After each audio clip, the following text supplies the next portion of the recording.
Hey Casey, I'm John. I'm Hey, in John. your DPE today. We're going to have a chance to look at your Acura. You're going for your commercial airplane single engine land initial check ride. It's awesome. Everything looked good on your 8710 there. This is FBO dog, sorry. Yeah, that's cool. What's his name? That's Scooter. Awesome. Yeah. Well, maybe he'll come fly with us later on. I'm going to use my iPad today for a plan of action. Basically, the plan of action is what we're going over today. It's everything straight out of the ACS. Nothing more, nothing less. So I'm not going to be asking you any crazy oddball questions. Whatever's in the ACS is what we're going to cover. Nothing more, nothing less. Okay. I'll be taking some notes as we go through on the ground here and when we get into the airplane. Don't mind me taking notes. They're good things, bad things, whatever it is. We'll talk about it all at the end. Me taking notes isn't a big deal. It's not like I'm writing down bad things that you're doing. Just maybe some things I want to talk to you at the end, or some things that sounded really great. Maybe I want to give you a pat on the back for at the end. So don't pay any attention to that. Before we get started here, you're familiar with where the bathrooms are, all that sort of stuff around here? Yeah. Awesome. Very cool, man. Then you've already paid me. Appreciate that. So we got that taken care of here, and It's a one-time payment, right?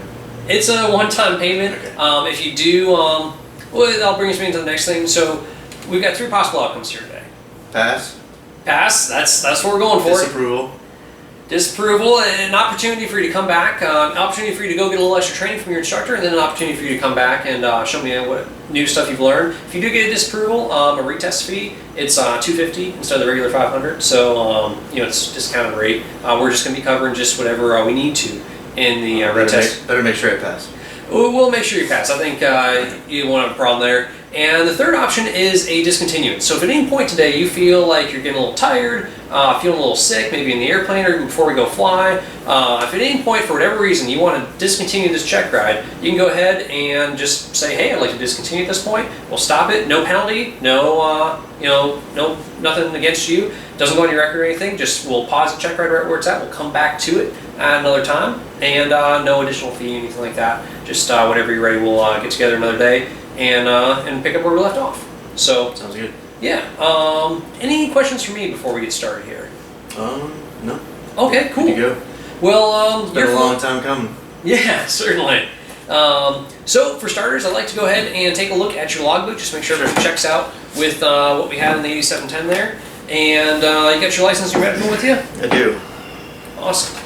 So private pilot, instrument, awesome, very cool. And awesome, medical. And your medical, you got a first class medical here, it's great. Looks like that was October of 2016. So what date did it expire? It actually expired at the end of the month. End of the month, okay, cool. So October 31st. So is this still a good medical, or? It is, but it reverted back to a third class now. Okay, so it's a third class now. Yeah. For how long?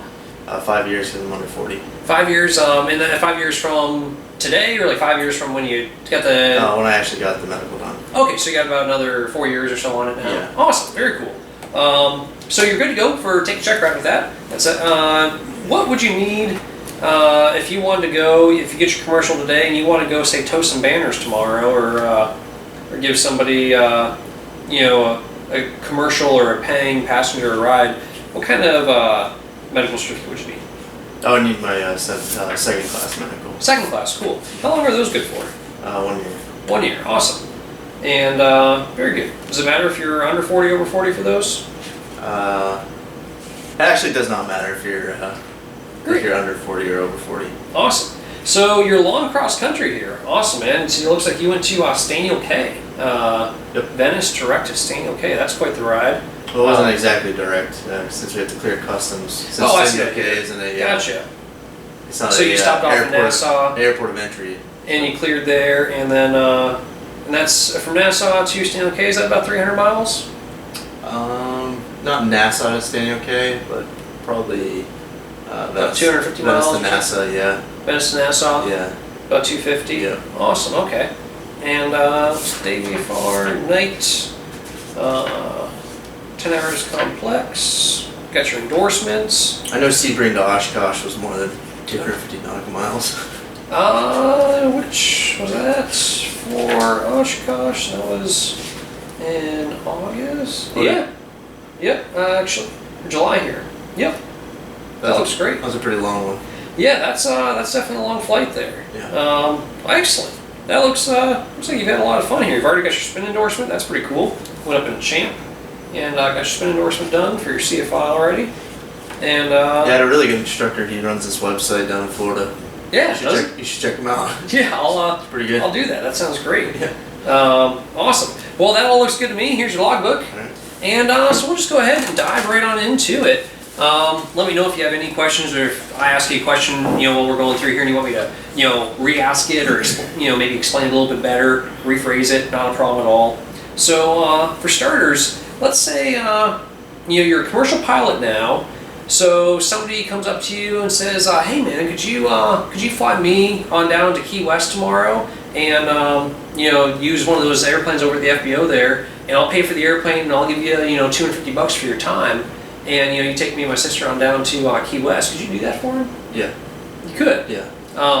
So you're going to use an airplane from the FBO, and are you renting the airplane? Is he renting the airplane, or? If I rent the airplane, I could. If you rent the airplane, you could. Okay, and so he could give you the $250 plus pay for the airplane rental, or? No, it'd have to be like a pro rata share. Okay, yeah, gotcha. Yeah, no, that sounds good. And what if he came up to you and he said, "Hey man, I've got a 182 in the hangar, and it's my airplane. I'll cover the gas and all that sort of stuff. I want you to fly me on down to Key West tomorrow. I don't have, he doesn't have a pilot's license. He's just got his own 182, and he's going to pay you $250. Could you do that for him?" Yes. Cool. Yeah. Okay, so now what about, if you went out and bought your own 182, could you put a sign on the side of the road that said Casey's charter service, direct staying okay? Venice direct. That would be nice if I could, but no, I can't. That's called holding out. Called holding out. Awesome. You can't do that. You can't market yourself as a charter operator. Gotcha. Is there any scenario where you could go buy a 182 and maybe contract with someone to actually do that, provide the airplane and the pilot, and take them to the Bahamas, on a weekly basis? If I got my the 135 certification. Got a 135 cert? Okay, yeah, certainly could do that. Is there any provisions for common carriage or private carriage? There is. If private carriage, I could have a small handful of personal friends or private people under my basically like a contract that I make between me and some private individuals. Cool. But I can't put a sign up in the FBO saying, "Hey, charters from Venice to Stanley or Venice to the Bahamas or to Key West or whatever." Yeah. Because I'm not a 135 gotcha. charter operator. Okay, cool. So who might you contact to make sure you're doing all that by the book? I contact the Tampa Fisdo. Okay, sounds like a good plan. Yeah, call those guys up, say, "Hey, here's what I want to do." Me out. Yeah, and see if they get you set up with that. Very good. How about, we said that today you're going to plan a cross-country flight, and the airplane you brought was a Cessna 172 RG? Yes. Awesome. So actually plan a cross-country flight going from Sarasota up to Macon, Georgia. And it's not a real ramp stopper. It's seen better days. Okay. so yeah. I hope you don't get scared. Yeah, sure. Well, on that note, tell me, how do you know that airplane's actually airworthy? So basically, I go back to my mnemonic of aviate. So Okay. I've known that the annual was up to date. We're not flying IFR here, but I still did the VOR check, so that was within 30 days. Cool. If I was flying this for hire, or if I'm doing flight instruction, I need a 100-hour. I need to make sure my altimeter, transponder is set within, checked within 2 years. The transponder's checked within 2 years, and the ELT is also within 12 months, or it should be calendar months, so 24 calendar months and then 12 months for the ELT. Awesome. Okay. Yeah. And so you've got all And that. in addition to that, I have all my registered paperwork inside the airplane also. Okay, cool. My airworthiness, registration, pilot operating handbook, and my weight balance is all also in the airplane. So how do you know all the ADs are up to date? Before I came here, I checked online with the FAA's website and made sure that they're all up to date. So you checked bi-weekly then? Yes. On the FAA website, they all look good. Cool. And now, so did you check for the actual airframe, or did you check for any of the extra appliances? Is there anything special about this airplane? Does it have any, a Garmin 430 or any extra stuff in it? No? That's nothing at all. Nothing at all. The transponder is actually inoperative also. Oh, well, that'll make our flight today pretty interesting. So how do you plan to get us out of here from Sarasota on up to Macon? I like a challenge. Okay, well, So how do you plan to? I've already contacted the tower in Sarasota, so they're already aware of our transponder being out. Okay. And then basically north of us we have a big Bravo ring that we're gonna have to worry about. Further far to fly through the Bravo airspace, we need a transponder. Mm-hmm. So that might be an issue. Okay. So you've already notified ATC, and so you've notified Sarasota Tower here, and I'm sure if we call them back and tell them, hey, our plans to fly all the way to Macon today, which we won't actually do, but we'll take off as if we're doing that. Maybe they could work with us on letting us into that airspace if we give them an hour heads up. Mm-hmm. They could approve or deny it, but yeah, we could give that a shot. So it's in op. Is it marked in op in the airplane? It is. Okay. And where else is it marked in op? Is it anywhere in the maintenance logs? It is marked in the maintenance log. Okay, so an AMP already came out. And the fuse is actually pulled and marked, tied off. Okay, so there's a logbook entry in there. There it is. Okay, awesome. Yeah. So that covers inoperative equipment. If we have any sort of inoperative equipment, that sounds like what they would do. They'd come out and they'd mark it in op. They'd make a log entry. Cool. It actually failed 2 days before the shrine. How coincidental. It was great. Yeah. Well, so taking off out of Sarasota here and going north up to Macon, what kind of, you mentioned the Class Charlie, Class Bravo airspace, what other kind of airspace we're going to encounter? Okay, so when we take off at Sarasota, we have the Charlie airspace, and as Mm-hmm. we proceed northbound, we get into the Bravo. Sure. And as we continue northbound, probably going to stay closer to the coastline so we don't get too far over the water. Okay. We're going to encounter some MOAs, some military operation areas. What's this little area here? That little, well, it's gone now, but that little shaded ring there, and it looks like it's almost got like some altitudes associated with it. Yeah, so that's like a military corridor. Okay. The middle of the state. And if we look over to the east here, you can see that. I don't know if it's pulling up here, but if you zoom in, you can see that special military activity, and we were going to contact Gainesville Radio. Cool. On 122.2 for Contact flight activity service. status. Sure. We can fly through there. It's just like another, similar to military operation area. So just be aware of that between 500 and 5,000 AGL. Awesome. What, going through there, we're going to cross some of these little gray lines. We've got some Victor Airways there. What are those little gray lines that say IR and VR on them? Those are military routes. Military routes, okay. Any difference between an IR and a VR? The instrument routes. Okay, so guys that can see and the guys that can't see. Any hazards crossing those routes? Just being aware of it. I mean, we're going to be flying at a VFR altitude today, so hopefully it won't be an issue for us. Okay, sure, yeah. Sounds good. What altitude will we be flying at? 6,500. Okay, 6,500. Since we're heading, on a westbound heading, northwestbound heading, so it would be even plus 500. Gotcha. Now, is it the heading of the airplane? So if we have a really strong east wind and we're heading like 005 and we're going up there, will we fly an odd altitude, or is it the ground track, or how does it work? It would be, so it's from like 0 degrees to 179 degrees. Mm-hmm. It would be an east plus 500, and then moving over to the westbound headings up to 360, it'd be. Sure. Is that a ground track, or is that a heading of the aircraft? Heading of the aircraft. Heading of the aircraft. Mm-hmm. Okay. Interesting. All right. Then moving on up a little further north there, notice as we get closer towards Macon, we find some interesting stuff. We've got a bunch of these gray lines around Macon. Mm-hmm. What is that exactly? It almost looks like Class Bravo airspace, like a miniature version of it or something. Yeah, that's the Macon's interesting because it's one of the airports that still has a terminal radar service area. Okay. So it's kind of unique. And if we look down to the left, my computer will load here. We can see a little note, and you'll see a Macon TRSA, and it gives us our frequencies to contact. So we have 124.2. It says Atlanta Center, and shows the service availability from Okay. 615 to $2,200. Cool. So what is a TRSA exactly? It's basically just a approach control area, that basically Atlanta Center monitors. Do you have to call them, or? No. No. Okay. No. Gotcha. All right.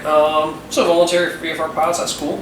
Alrighty then. Let's. You said the MOAs. Could you tell me, how do you know if those MOAs are hot? Sure. Yep. Anyone in particular? Just any MOA. How would you find, whatever that is, Mustang MOA? How would you find out if that's what hours it's active and what altitudes it covers? So same thing. We can reference our Jacksonville sectional, which is on here, and we could kind of check where the Mustang MOA is located. Gotcha. So you're gonna look at the side panel. Yeah, you can see the same. Cool. It's shaded the same color here. Awesome. Then we can see that Mustang is altitude 8,000 feet, 0700 to 0200 Monday through Friday, and Jacksonville Center mirrors the controlling agency. Okay. Contact It's facility. 8,000 feet. So is it just one thin layer of 8,000 feet, or is it 8,000 to some altitude? Little note on the bottom.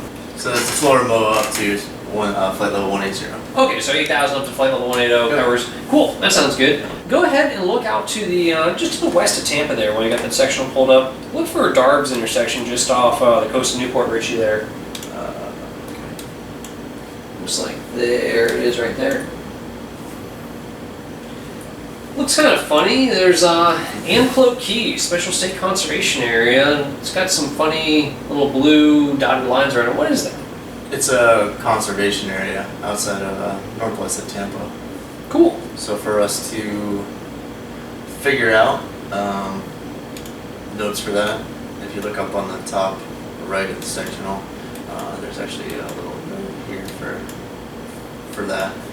And normally it's just a note that says that we're going to be flying 2,000 feet over it just because it's a conservation area.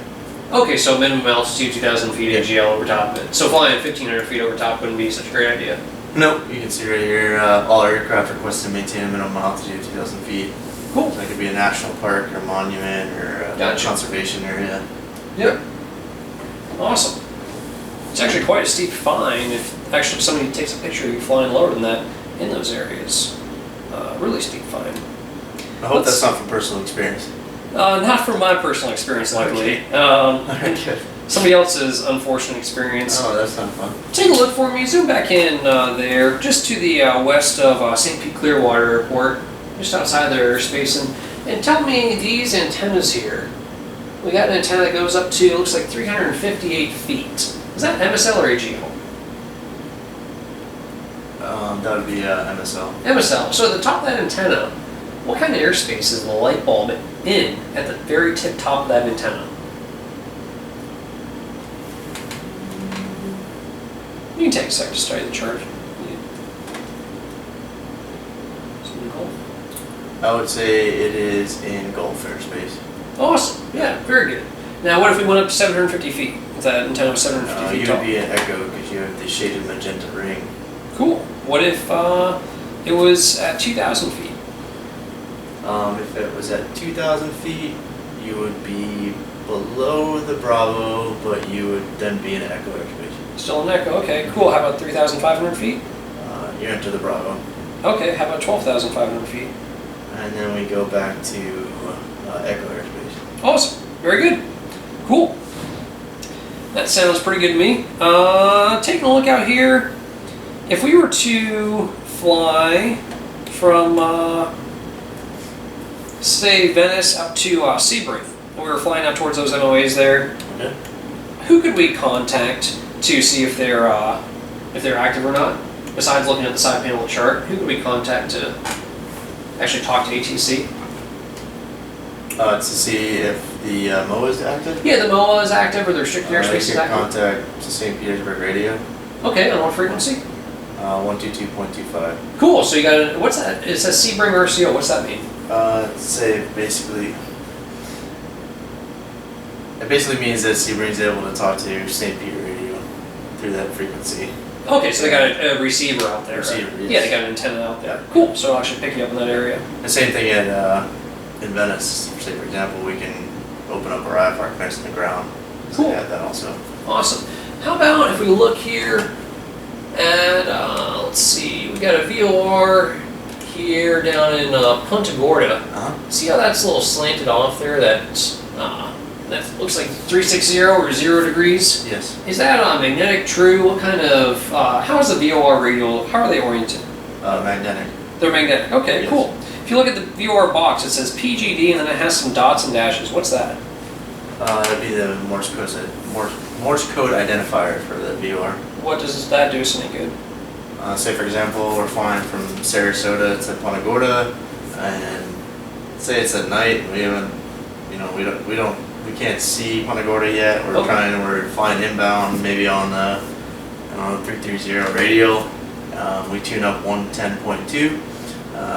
Maybe we nav one audio. We turn nav one audio on, and basically we're listening for that dot dash dash dot dash dash dot. Okay, so that would positively identify the station for you. Yes. Cool. Awesome. That sounds awesome. That way we're not, it's active, it's on, and we're flying inbound, and we're not just flying off into space somewhere. Very cool. How about I call you up and I say, hey man, I've got a Pilatus, and Really, you do? I wish. A couple more these Checkrides maybe.